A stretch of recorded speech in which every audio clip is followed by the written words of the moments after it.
மயிலாடுதுறை மாவட்டம் குத்தாலம் அடுத்த பெருஞ்சேரி கிராமத்தில் திருகாவனத்து சித்தர் பீடம் அமைந்துள்ளது. புராண காலத்தில் தாருகாவனத்து முனிவர்கள் ஏவிய யானையை சிவபெருமான் அடித்து ஆடியாக உடுத்திக் கொண்டதாக வழுவூர் தலபுராணம் தெரிவிக்கின்றது.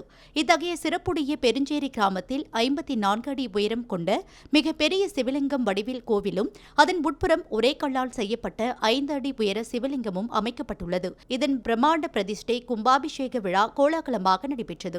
பசு, யானை, குதிரை ஆகியன முன் செல்ல யாகசாலையில் வைத்து பூஜிக்கப்பட்ட புனித நீர், மேல தாளங்கள், சிவ கைலாய வாத்தியங்கள் முழங்க ஊர்வலமாக எடுத்து வரப்பட்டது. பின்னர் 5 அடி உயர சிவலிங்கம் மீது புனித நீர் ஊற்றி கும்பாபிஷேகம் நடைபெற்றது. கும்பாபிஷேகத்தில் கனடா, கஜகஸ்தான், லித்துவியா, ஜெர்மன் உள்ளிட்ட 10 நாடுகளைச் சேர்ந்த 40 வெளிநாட்டவர்கள் உள்ளிட்ட ஏராளமான பக்தர்கள் பங்கேற்று தரிசனம் செய்தனர். முன்னதாக யாகசாலை பூஜையில் வெளிநாட்டினர் பக்தி பரவசத்தில் மெய்மறந்து கைகூப்பி பக்தி கோஷத்துடன் சிறப்பு வழிபாடு நடத்தினர்.